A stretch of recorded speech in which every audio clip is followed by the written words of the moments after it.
Jemaat yang dikasihi oleh Tuhan Yesus Kristus, hari ini kita memasuki Minggu Biasa ke-18. Untuk itu mari kita menyatakan rasa syukur kita atas kasih dan kemurahan Tuhan yang senantiasa menyertai dan memelihara kehidupan kita dengan menyanyikan Kidung Jemaat 322 bait 1, 2, dan 3, Terang Matahari.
Ibadah Minggu Biasa ke-18 ini kita khususkan dengan pengakuan Tuhan yang menciptakan langit dan bumi adalah sumber pertolongan kita. Kasih karunia dan damai sejahtera dari Allah Bapa kita dan Tuhan Yesus Kristus ada pada saudara sekalian. Amin.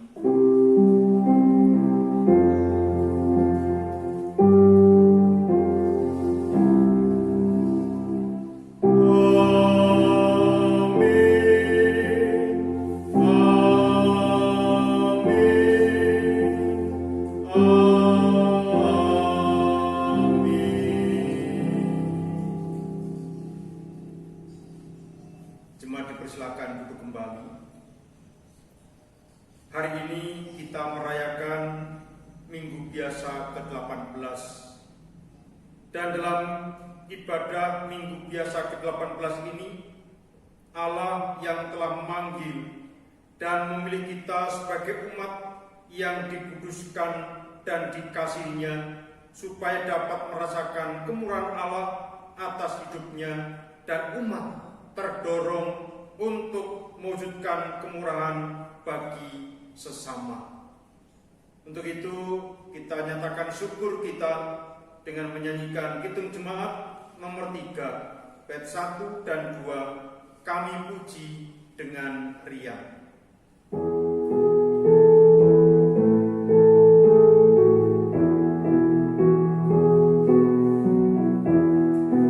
Kau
dari Matius 22 ayat 37 sampai 40 yang demikian, sabda Tuhan Yesus Kristus.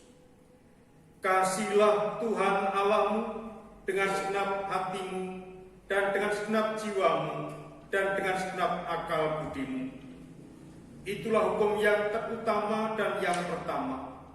Dan hukum yang kedua yang sama dengan itu ialah, kasihilah sesamamu manusia seperti dirimu sendiri. Pada kedua hukum inilah tergantung seluruh hukum Taurat dan kitab para nabi. Dengan bercermin pada hukum kasih ini, nyata sekali dosa kita, yaitu bahwa kita belum dapat melaksanakan hukum kasih ini dengan selengkapnya dan seutuhnya.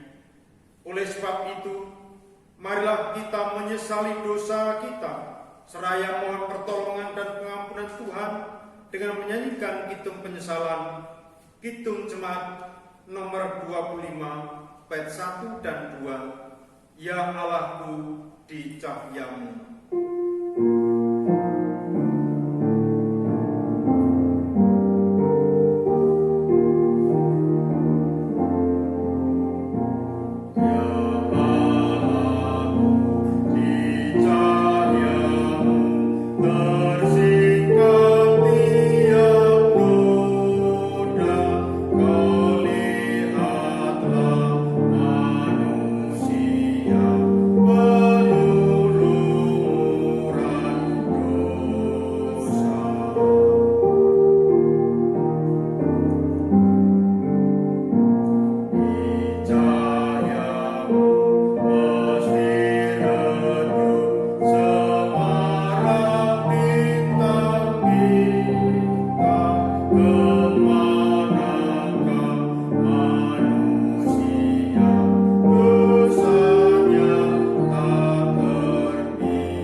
Tuhan kita sungguh pengasih. Ia tidak segera menghukum anaknya yang melakukan dosa dan pelanggaran, tetapi Ia menghendaki pertobatan. Hal itu dinyatakan dalam berita anugerah dan petunjuk hidup baru.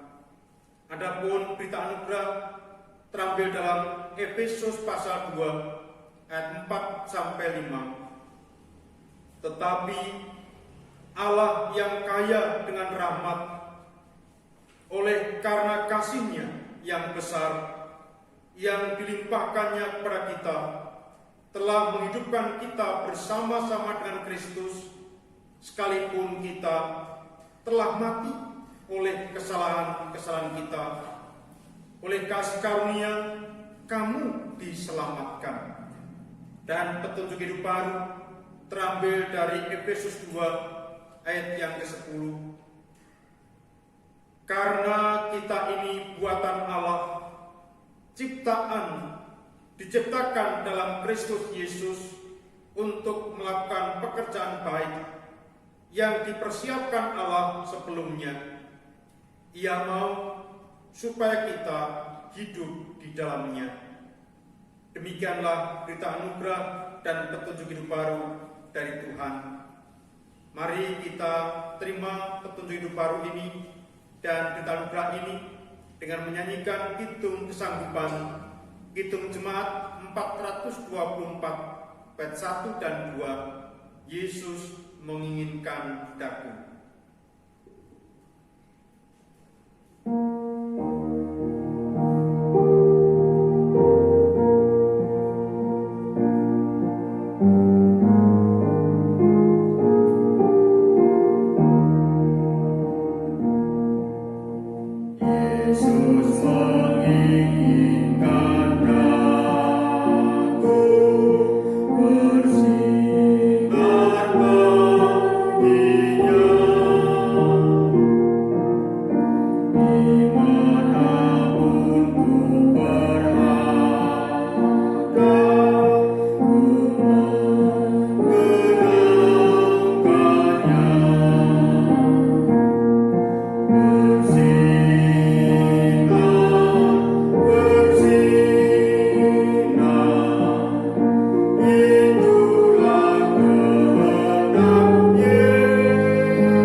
ungkapan syukur atas berkat Tuhan. Marilah kita nyatakan rasa syukur melalui pemberian persembahan. Firman yang mendasari persembahan terambil dari 1 Tawarik 29 ayat 14. Sebab siapakah aku ini dan siapakah bangsaku, sehingga kami mampu memberikan persembahan sukarela seperti ini? Sebab daripadamulah segala-galanya, dan dari tanganmu sendirilah persembahan yang kami berikan kepadamu. Jalannya kantong persembahan kita iringi dengan menyanyikan Kidung Jemaat 367 bait 1 dan 2, Padamu Tuhan dan Allahku.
Persembahan dan siap menerima pelayanan firman Tuhan.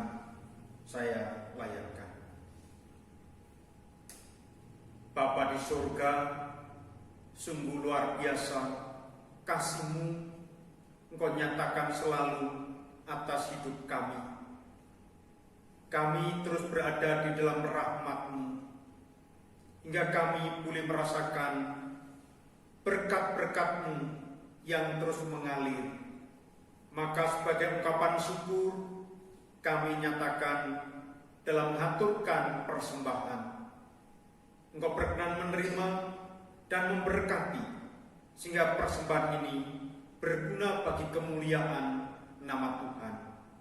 Mampukan kami untuk dapat mempersembahkan hidup dan kehidupan kami bagi kemuliaan nama Tuhan. Dan selanjutnya Bapa di surga, kami hendak mendengarkan pewartaan firman-Mu.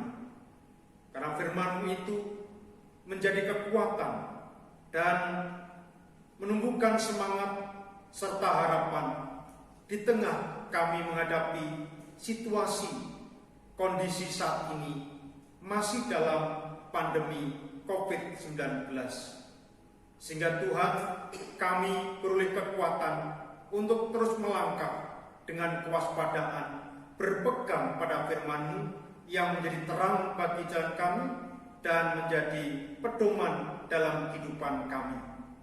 Dalam nama Tuhan Yesus, kami berdoa dan mengucap syukur.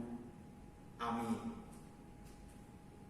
Pembacaan firman Tuhan saat ini kita terima bersama,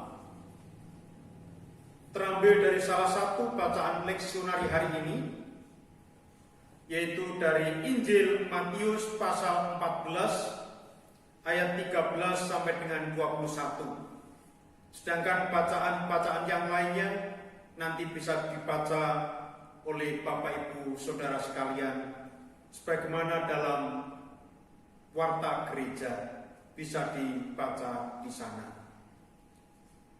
Matius 14 ayat 13 sampai 21. Yesus memberi makan 5.000 orang. Setelah Yesus mendengar berita itu, menyingkirlah ia dari situ dan hendak mengasingkan diri dengan perahu ke tempat yang sunyi. Tetapi orang banyak mendengarnya dan mengikuti dia dengan mengambil jalan darat dari kota-kota mereka. Ketika Yesus mendarat, ia melihat orang banyak yang besar jumlahnya, maka tergeraklah hatinya oleh belas kasihan kepada mereka dan ia menyembuhkan mereka yang sakit. Menjelang malam, murid-muridnya datang kepadanya dan berkata, "Tempat ini sunyi dan hari sudah mulai malam. Suruhlah orang banyak itu pergi supaya mereka dapat membeli makanan di desa-desa." Tetapi Yesus berkata kepada mereka, "Tidak perlu mereka pergi. Kamu harus memberi mereka makan." Jawab mereka, "Yang ada pada kami di sini hanya 5 roti dan 2 ikan." Yesus berkata, "Bawalah kemari kepadaku." Lalu disuruhnya orang banyak itu duduk di rumput. Dan setelah diambilnya 5 roti dan 2 ikan itu, Yesus menengadah ke langit dan mengucap berkat, lalu memecah-mecahkan roti itu dan memberikannya kepada murid-muridnya. Lalu murid-muridnya membagi-bagikannya kepada orang banyak. Dan mereka semuanya makan sampai kenyang. Kemudian orang mengumpulkan potongan-potongan roti yang sisa 12 bakul penuh. Yang ikut makan kira-kira 5.000 laki-laki, tidak termasuk perempuan dan anak-anak. Demikianlah Injil Yesus Kristus. Berbahagialah setiap orang yang mendengarkan firman Tuhan dan yang memeliharanya dalam hidup sehari-hari. Haleluya. Amin.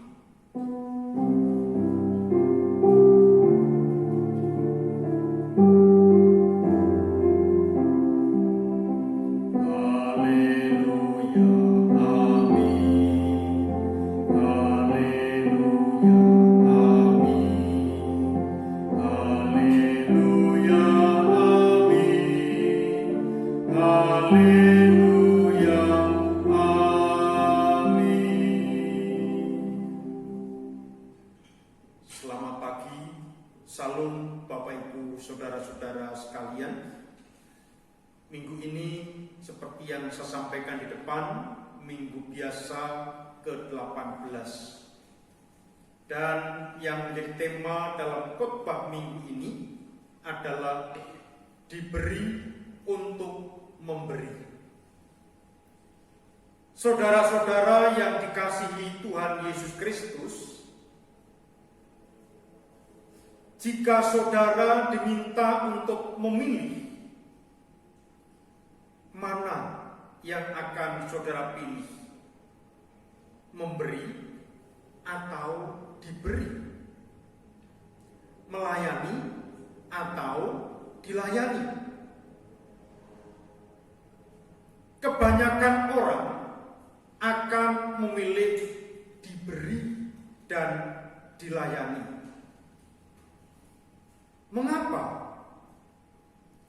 Karena kebanyakan orang berpikir bahwa diberi dan dilayani itu lebih enak, menguntungkan, merasa terhormat, dan menyenangkan. Benarkah demikian? Siapa mau dilayani dan diberi seumur hidup, mulai dari makan, minum, mandi, bahkan sampai urusan ke belakang.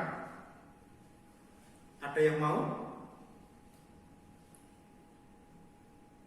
Bapak Ibu, saudara-saudaraku yang terkasih, perlu kita sadari,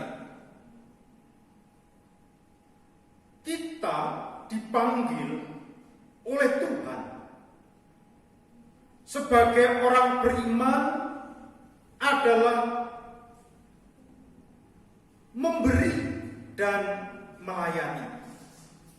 Itu panggilan kita, memberi dan melayani. Karena dengan memberi dan melayani sesama, hidup menjadi berarti, bermakna, karena dibutuhkan oleh orang lain. Berbeda dengan jika hidup hanya mau diberi dan dilayani saja, tentu kita akan menjadi beban bagi orang lain, merepotkan orang lain. Kita adalah orang-orang yang telah merasakan anugerah Tuhan. Melalui karya Tuhan Yesus, kita menerima jaminan hidup tidak hanya di dunia ini saja, tetapi di keabadian. Jika kita menghayati dan merasakannya dengan sungguh-sungguh, hal ini akan mengubah hidup kita untuk mau berbagi, peduli dengan sesama, agar mereka pun merasakan anugerah Tuhan. Saudara-saudara yang dikasihi Tuhan Yesus,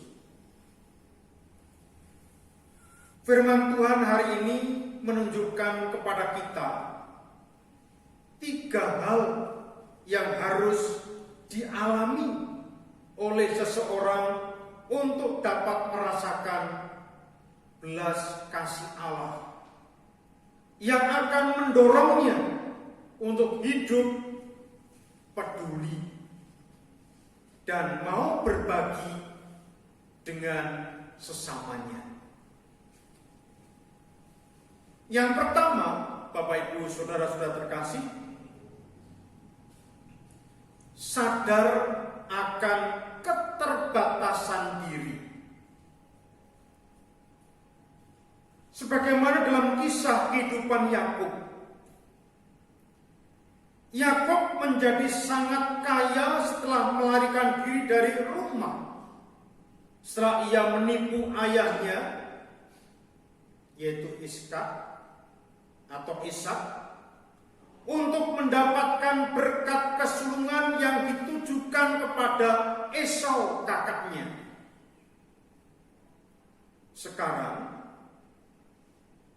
setelah sekian tahun Yakub meninggalkan ayahnya dan saudaranya, ia pergi ke rumah Laban. Yakub ingin kembali untuk bertemu dengan Esau kakaknya. Akan tetapi, Bapak Ibu saudara-saudara terkasih, Yakub mengalami ketakutan luar biasa kalau harus bertemu dengan Esau kakaknya.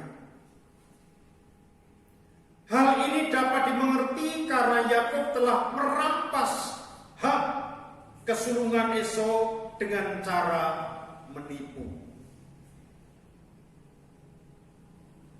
Segala cara dilakukan, namun tidak membuatnya tenang. Ketakutannya masih melanda dirinya.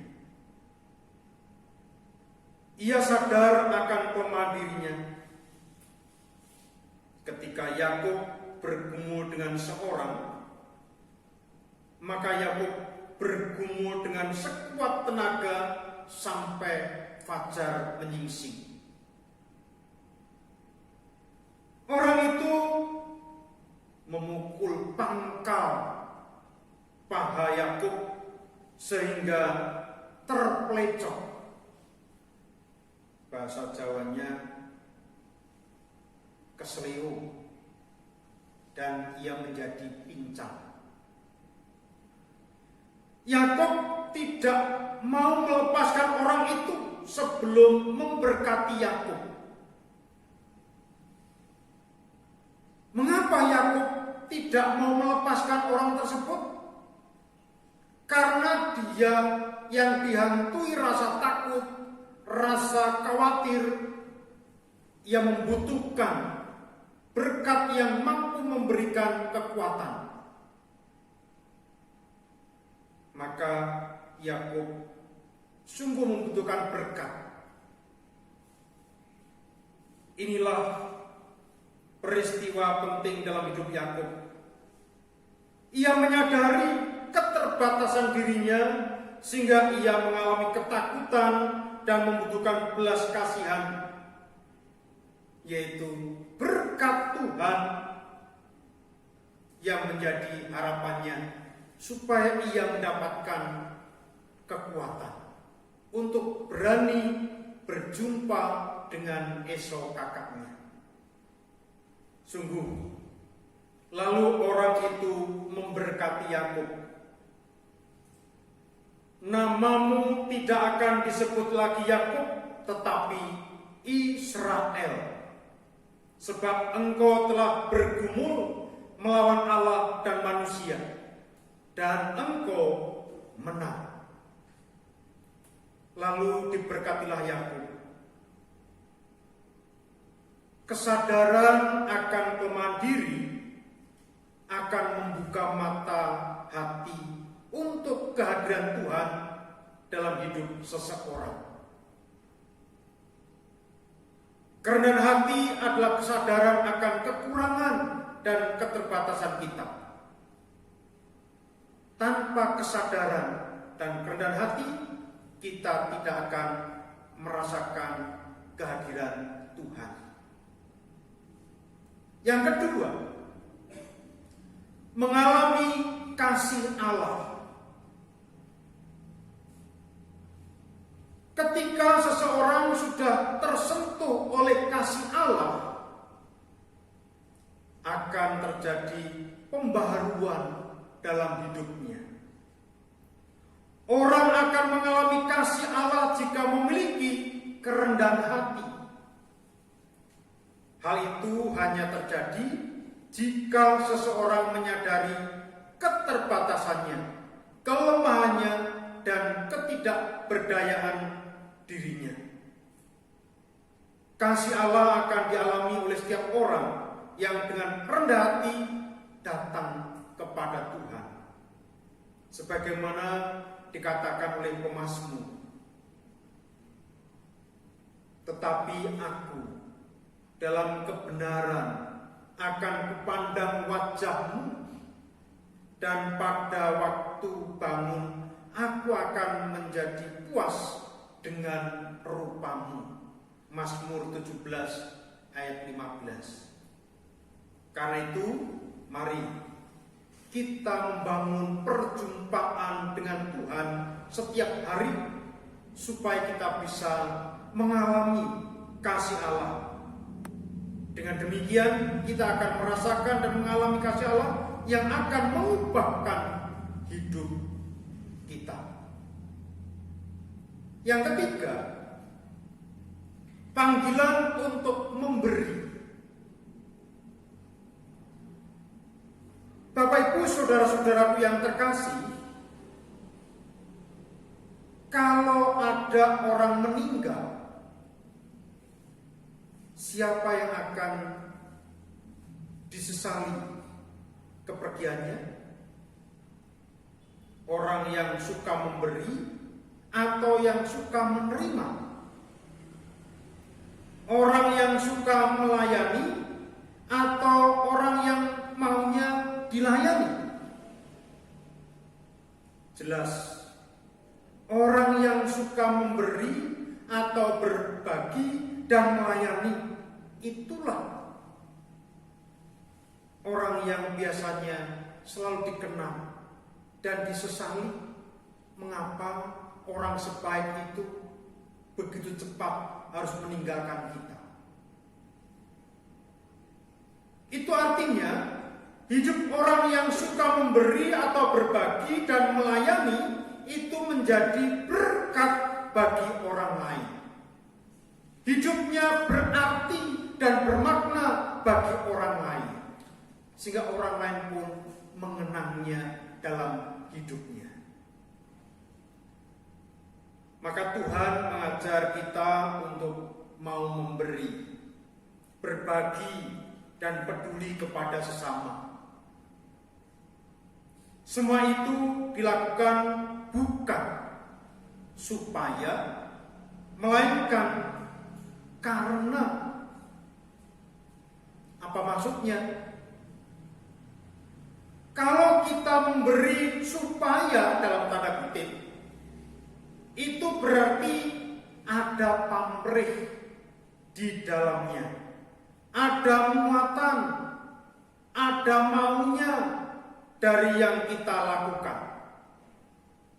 Dengan bahasa lainnya, ada udang di balik batu. Oh, di balik bakwan. Jadi ada maunya, ada harapan yang hendak diperoleh kalau memberi dengan tanda kutip supaya. Namun jika kita memberi dalam tanda kutip karena, itu artinya bahwa segala yang kita lakukan adalah akibat dari sesuatu. Lah, apa sesuatu itu? Sesuatu itu adalah karena anugerah Allah. Kita telah mengalami kasih Allah dalam hidup kita. Tidak hanya keselamatan kekal di dalam Tuhan Yesus, bahkan juga jaminan pemeliharaan Tuhan setiap hari yang selalu baru dan tak pernah berkesudahan. Maka inilah yang menjadi alasan mengapa kita mau berbagi, mau peduli, dan mau melayani. Kasih Allah juga tidak bergantung dari balasan kita yang seringkali jauh dari rasa syukur. Terus terang seringkali kita lupa, yaitu bahwa yang seharusnya ketika menerima berkat Tuhan yang luar biasa itu, kita kemudian menyambutnya dengan rasa syukur. Tapi apa yang justru terjadi adalah lupa atau berpura-pura lupa. Pemberian Allah yang demikian itulah yang mengalami dan memampukan kita terpanggil untuk dengan sukacita berbagi, peduli pada sama kita, dan melayani sama kita dengan sungguh-sungguh, sehingga hidup kita bermakna dan menjadi berkat bagi orang tersebut. Hal itu ditunjukkan oleh Tuhan Yesus ketika meminta para murid untuk peduli kepada orang-orang yang mengikutinya. Tidak hanya sekedar menyuruh mereka pergi mencari makan sendiri. Yesus berkata kepada mereka, tidak perlu mereka pergi, kamu harus memberi mereka makan. Masalah memberi seringkali terkendala dengan apa? Modal untuk memberi. Sering kita dengar alasan, nanti saja kalau sudah kaya baru memberi. Ada juga yang berkata, untuk diri sendiri saja tidak cukup, apalagi untuk memberi.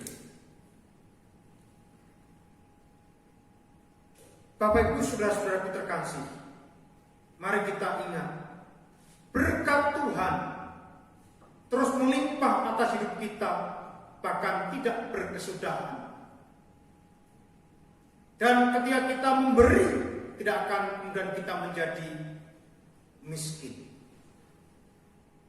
Tuhan memanggil kita untuk memberi, tidak menunggu kita kaya dulu, tetapi dari keinginan, tekad hati untuk memberi. Hal itu akan menuntun kita untuk memberi dari yang ada, bukan memberi dari yang tidak ada.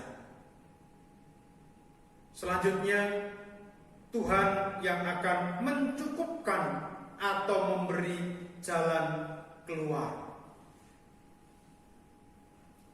Seringkali alasan kita seperti murid yang ketika itu menyebutkan, yang ada hanya 5 roti dan 2 ikan.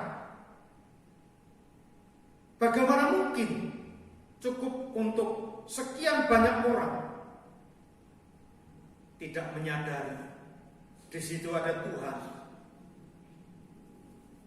Maka seperti yang saya sampaikan tadi, Tuhan yang akan mencukupkan atau memberi jalan keluar. Jangan sampai niat hati untuk memberi bergantung dari banyaknya roti dan ikan yang kita miliki, tetapi mulailah dari hati yang digerakkan oleh belas kasih. Marilah kita memberi karena kita telah diberi.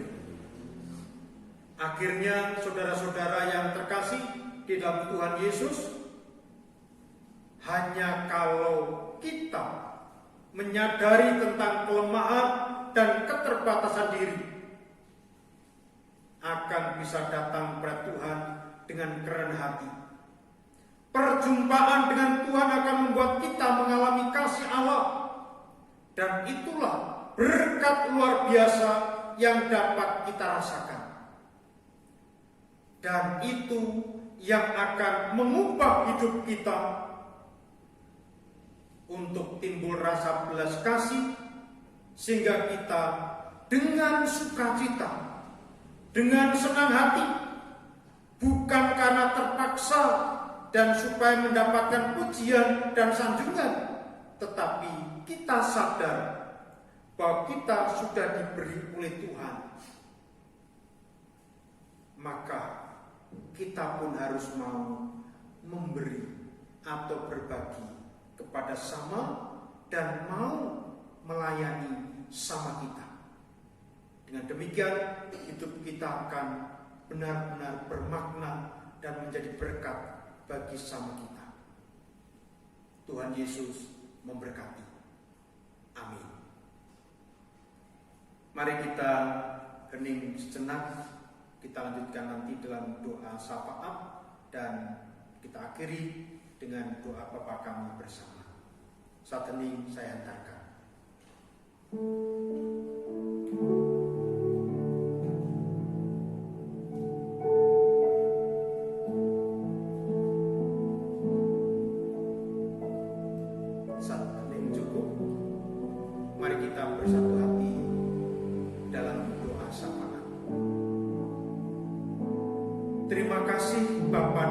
surga atas sapaan-Mu pagi ini. Mengajar kami supaya kami memiliki kesadaran akan perutusan yang Tuhan percayakan kepada kami, yaitu supaya kami lebih suka memberi dan melayani. Karena dengan cara itu hidup akan bermakna dan menjadi berkat bagi sesama kami. Ampuni kami Tuhan, bahwa ternyata kami belum mampu untuk dengan sukacita memberi dan melayani. Kami masih sering terbeban. Kami masih sering ada keterpaksaan. Bahkan dalam memberi pun ada rasa awel, tidak ikhlas. Terlebih lagi mau memberi, mau berbagi, mau melayani, tetapi ada pamrih. Untuk itu Bapa, ampunilah kami. Dan selanjutnya perkenankan pula kami berdoa dalam kehidupan bergereja. Kami berdoa untuk saudara kami yang pada 1 minggu ini berulang tahun. Tuhan, Engkau yang menyertai di hari-hari kemarin sampai saat ini, kami yakin Tuhan akan menyertai di perjalanan kehidupan hari mendatang. Berkat-Mu pun Engkau curahkan, berkat kesehatan, panjang umur, dan hidupnya pun pulih, bermakna bagi sama, karena Tuhan telah memberi sehingga mereka pun mampu berbagi. Kami juga berdoa untuk saudara kami yang sakit, baik di rumah sakit maupun yang ada di rumah. Kami tidak mampu menyebutkan satu persatu, maka Tuhan, kami serahkan saudara-saudara kami yang sakit ini dalam tangan kuasa-Mu. Engkau yang terus memberikan kekuatan, penghiburan, dan menumbuhkan semangatnya, sehingga ia tetap bersandar kepadamu. Keluarga yang merawat, berikan mereka kesabaran dan cinta kasih, karena kehadiran keluarga juga merupakan wujud kehadiran Tuhan. Bapa di surga, kami juga berdoa untuk pelayanan bagi gereja-Mu di tempat ini, baik sebagai majelis, pengurus komisi, maupun panitia, dan segenap warga gereja di kelompok masing-masing. Tuhan terus memberikan semangat dan kesungguhan dalam melayani jemaat, sehingga kehidupan bergereja di tempat ini mengalami pertumbuhan dan bahkan menjadi gereja yang dewasa, mandiri, dan bertanggung jawab, sehingga apa yang menjadi impian, rencana dapat terwujud karena pertolongan Tuhan, dan kami pun mengerjakannya dengan sungguh-sungguh. Bapa di surga, kami juga berdoa untuk setiap anak Tuhan yang masih belajar dari TK sampai perguruan tinggi, meskipun saat ini masih belajar di rumah karena pandemi COVID-19. Tumbuhkan semangat mereka sehingga mereka tetap dengan sukacita belajar dan menggapai masa depan dengan gemilang, meskipun tidak bisa bertatap muka dengan bapak, ibu guru, dan dosennya. Demikianlah Tuhan, Engkau memberkati orang tua yang mendampingi, sehingga anak-anak pun giat dan semangat dalam belajarnya. Kami berdoa pula untuk saudara kami yang selesai studi mencari pekerjaan. Tuhan pun memberkati pekerjaan sesuai kemampuannya. Yang sudah waktunya membangun keluarga, Tuhan juga anugerahi pasangan yang sepadan. Dan kami berdoa untuk setiap keluarga milik Tuhan, mampukan mereka terus hidup saling mengasihi dan menjaga keutuhan rumah tangganya, meskipun penuh dengan liku-liku dalam perjalanan rumah tangga. Bapa di surga, kami juga berdoa untuk bangsa dan negara kami, Indonesia. Tuhan melalui bangsa kami memberikan hikmat dan kemampuan kebijaksanaan bagi para pemimpin kami dari pusat sampai daerah, sehingga apa yang dilakukan semata hanya untuk sejahteranya rakyat Indonesia.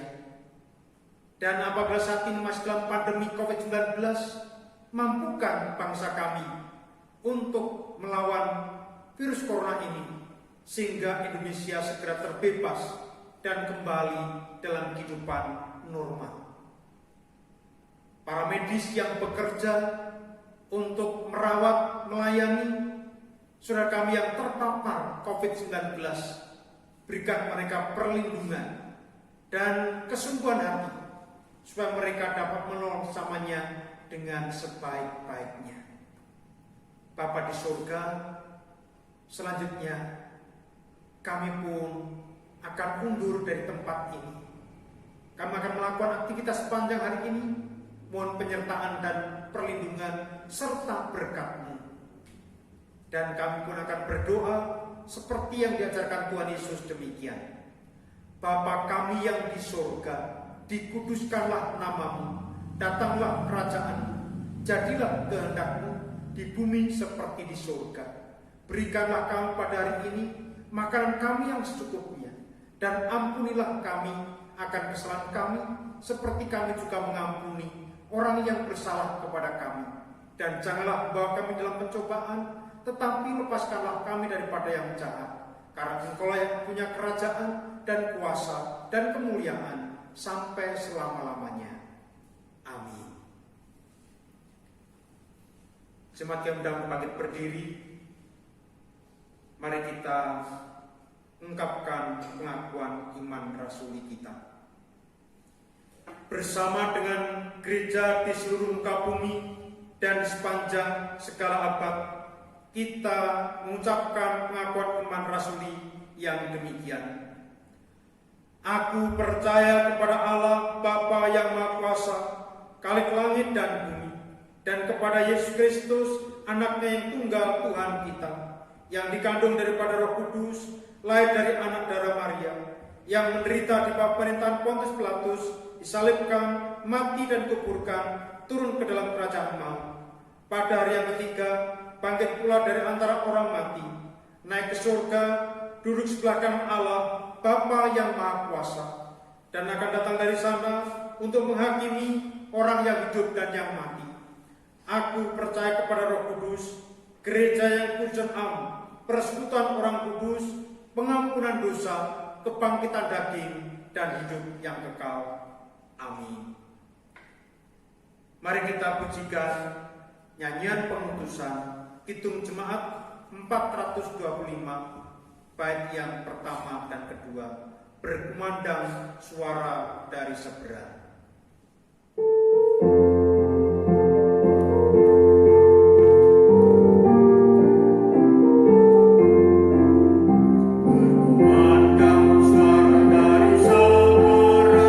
Kirimlah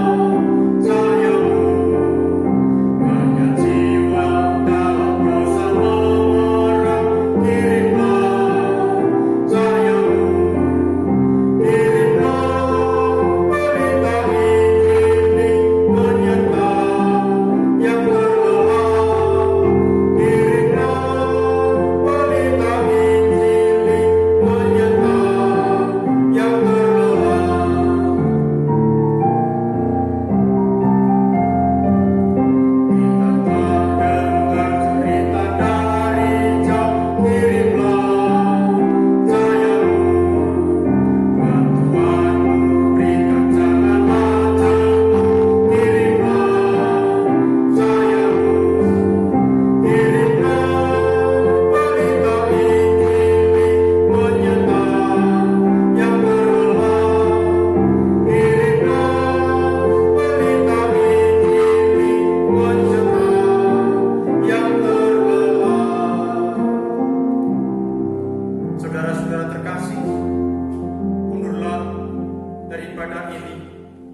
saksi Tuhan dimanapun saudara berada, dan terimalah berkat dari Tuhan.